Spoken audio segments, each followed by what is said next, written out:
할렐루야. 매일 말씀 묵상 함께 동참하시는 모든 분들을 주님의 이름으로 환영합니다.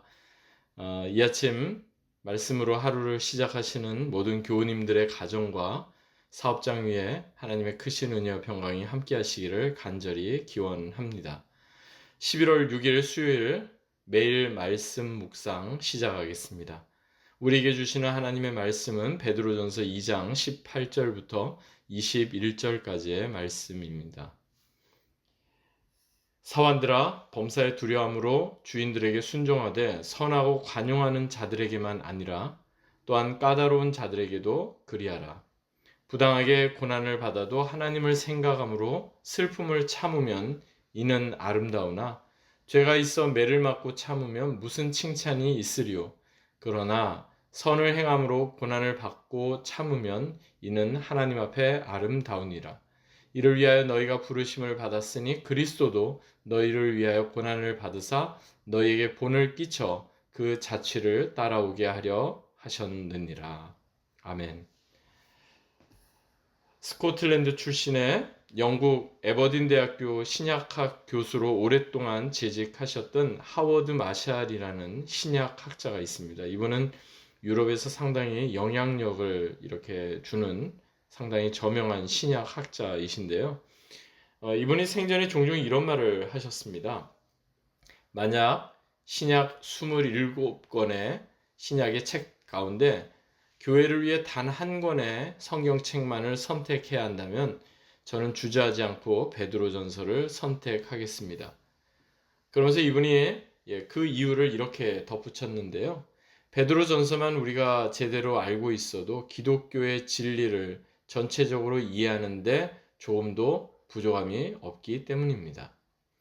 이분이 신약학자였기 때문에 또는 베드로전서 주석을 기록했기 때문에 이렇게 말씀한 것은 분명히 아닙니다. 사실 베드로전서가 다루고 있는 내용은요, 막연한 교리이기보다는 우리가 얼마든지 일상에서 마주칠 법한 그런 실천적인 내용들로 채워져 있습니다. 특별히 고난받는 그리스도인들, 초대교회 1세기 그리스도인들이 고난과 핍박과 차별과 여러 가지 어려움의 상황 가운데서 그들이 어떻게 반응해야 하는지, 그들이 어떻게 믿음을 지켜야 하는지를 베드로가 구체적으로 말씀하고 있는 겁니다. 먼저 오늘 본문이 시작되는 베드로전서 2장 18절을 보니까 이렇게 시작하죠. 사환들아, 범사에 두려워함으로 주인들에게 순종하되 선하고 관용하는 자들에게만 아니라 또한 까다로운 자들에게도 그리하라. 오늘날 우리가 살고 있는 현대사회는 더 이상 신분으로 사람을 구별하지는 않습니다. 저 사람이 평민이지, 저 사람이 귀족인지, 그것에 따라서 그 사람이 공부하는 어떤 학업의 수준이나 생활 수준이나 그러한 것들이 결정되는 그러한 세상은 아닙니다. 우리가 살고 있는 이 세상은 모든 사람들의 인권이 존중되고 모두가 다 평등하고 민주적이라고 그렇게 여겨지는 세상입니다. 그런데요, 겉으로는 평등한 것 같고 겉으로는 인권이 다 보장되는 것 같은데 여전히 경제적인 것, 사회적인 것, 그리고 인종적인 차별은 분명히 존재합니다. 이것을 단지 대놓고 표현하지 않을 뿐입니다. 그것을 가장 극명하게 우리가 경험할 수 있는 것은 바로 비행기를 탈 때입니다. 분명히 똑같은 비행기를 탔는데 어떤 사람은 이코노미 좌석에 정말 비좁게 그렇게 앉아서 비행기를 타고 여행을 해야 되고 어떤 사람은 비즈니스 좌석, 프리스티지 좌석 또는 1등석에 앉아서 정말 편하게 거의 눕다시피 그렇게 비행을 하는 경우가 있죠. 그 차이가 어디에서부터 비롯됩니까? 돈을 얼마나 냈느냐, 돈을 얼마나 내서 티켓을 샀느냐 그 차이 아닙니까? 그러니까 경제 능력에 따라서 대놓고 차별을 하는 것, 그게 우리가 살고 있는 세상입니다. 우리가 살고 있는 21세기도 이러한데 2000년 전 로마 사회는 어떠했겠습니까? 부모의 신분은 곧 자녀의 신분이었습니다. 신분 상승, 계급 철폐 이러한 것들은 거의 꿈도 못 꾸던 그런 사회였을 겁니다.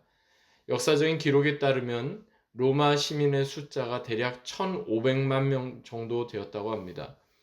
오늘날로도 1,500만 명은 상당히 많은 숫자죠. 그런데 이 1,500만 명의 로마 시민들을 옆에서 돕고 또 로마 사회가 제대로 돌아가게 하기 위해서 로마 시민의 숫자의 4배나 되는 6천만 명의 노예가 로마 사회를 밑바닥에서부터 떠받치고 있었다고 전해지고 있습니다. 그러니까 로마 시민 한 사람은 노예 4사람의 어떤 그런 도움을 받고 그런 섬김을 받았던 겁니다. 상대적으로 노예들이 많다 보니까 제대로 통제를 하지 않으면 얼마든지 로마 사회에 위협을 주는 반란이나 어려움이 있을 수 있겠죠. 그래서 노예들을 아주 철저하게 통제하기 위해서 매우 엄격한 법이 적용되었다는 겁니다. 모든 생사 여탈권이 노예를 부리는 주인에게 다 있었습니다. 그래서 아무런 이유 없이도 그 노예를 학대하거나 노예에게 체벌을 가하거나 심지어는 노예에게 이렇게 죽음을 이렇게 가해도 그런 것이 별 문제가 되지 않았던 그런 세상이었습니다. 그런데 복음이 정말 정말 신분이 낮았던 사람들에게까지도 전해진 겁니다. 어쩔 수 없이 그들은 예수님을 믿고 복음을 알게 되었지만 여전히 노예의 신분으로 차별과 불이익을 받을 수밖에 없었던 겁니다. 이러한 사람들을 향해서 지금 사도 베드로가 말씀을 전하는 겁니다. 신분을 철폐하라, 주인에게 반역하고 주인에게 대들라 이런 것이 아니라 그들의 일상 가운데 다반사로 겪을 수밖에 없었던 부당한 차별과 고난에 대해서 말씀하고 있는 겁니다. 그러면서 사도 베드로는 오늘 본문에서 크게 3가지 종류의 고난을 언급하고 있는데요. 첫 번째 종류의 고난은 부당하게 받는 고난입니다. 19절 상반절을 보니까 부당하게 고난을 받아도 이렇게 말씀하죠. 고난의 이유가 없는 겁니다. 전혀 그 이유를 알 수 없는 너무나 애매한 그런 고난이죠. 마치 욥이 받았던 고난처럼 말입니다.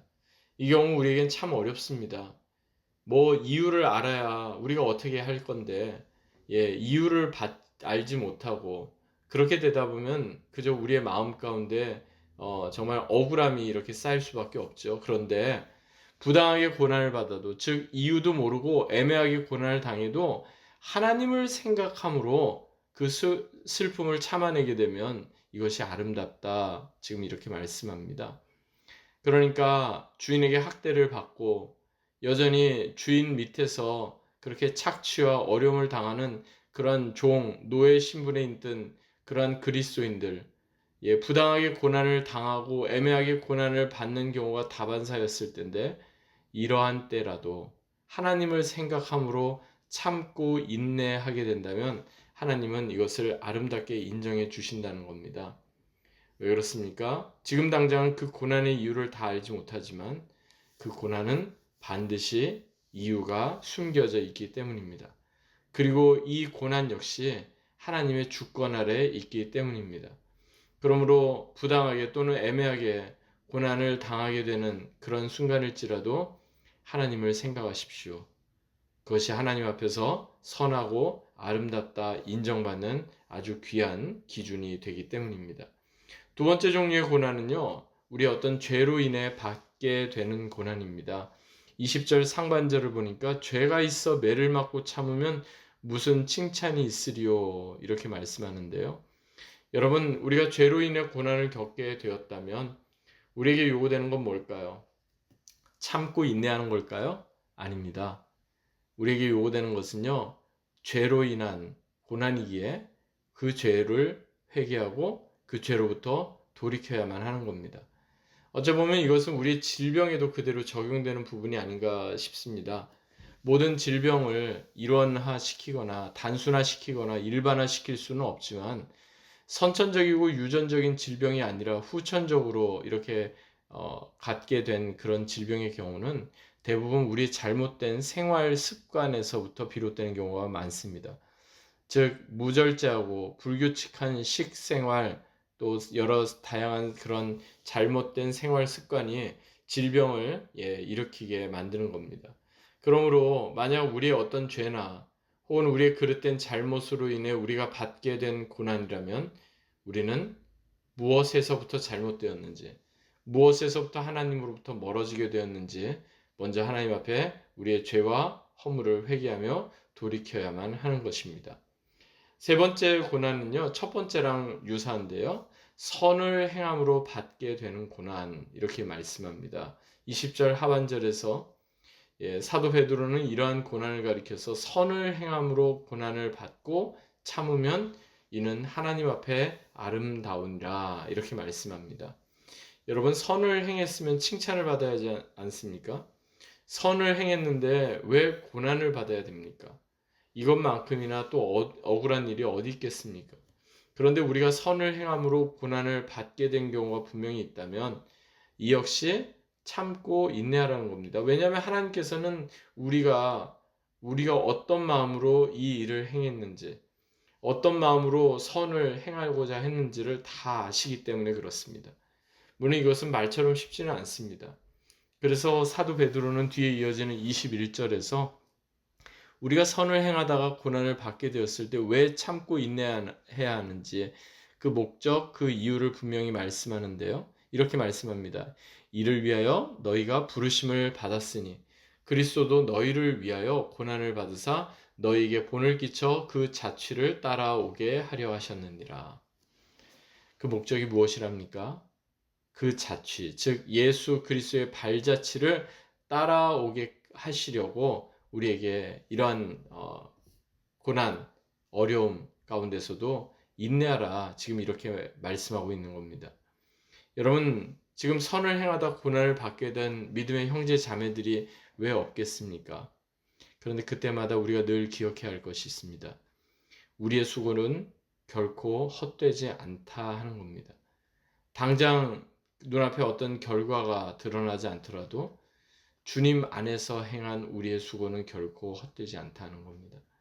또한 당장 우리 안에 뭔가 붙잡을 수 있는 손에 붙잡힐 만한 그 무엇이 없더라도 하나님께서는 우리의 선한 그러한 의도를 결코 외면하지 않으시고 결코 잊지 않으신다는 사실입니다. 사랑하는 여러분, 혹시 우리가 선을 행하다가 받게 된 고난이 있다면 그 고난은 오히려 하나님 앞에 기억되는 고난이며 하나님께서 아름답게 인정해 주시는 고난이라는 사실을 꼭 기억하실 수 있기 바랍니다. 사랑하는 여러분, 우리는 좋은 일을 통해서만 하나님께 영광을 올려드리는 것이 아닙니다. 고난의 어려운 순간을 통해서도 우리는 하나님께 얼마든지 영광을 올려드릴 수가 있습니다. 주님 안에서 행해진 우리의 수고와 헌신이 결코 헛되지 않기 때문입니다. 그러므로 오늘 하루도 예수님의 자취, 예수님의 발자취를 따라가십시다. 말씀에 잇대어 견고하여 흔들리지 말며 항상 주의 일에 힘쓰는 자가 되십시다. 그리하여 그 어떤 상황 가운데서도 항상 하나님을 기억하며 항상 하나님께 영광 올려드리며 사는 저와 여러분이 되시기를 주 예수 그리스도의 이름으로 간절히 축원합니다. 하나님 아버지, 이 아침 주신 이 말씀을 우리의 마음에 깊이 되새깁니다. 우리가 기대하지 않았던 또 때로는 어려운 그런 고난의 상황 가운데서도 하나님을 기억함으로 또한 하나님께서 우리를 기억해 주신다는 사실을 기억하며 예수님의 발자취를 따라가는 말씀에 잇대어 매일매일 주님과 동행하며 사는 우리 모두가 되게 하옵소서. 주께 감사드리며 살아계신 주 예수 그리스도의 이름으로 간절히 기도하옵나이다. 아멘.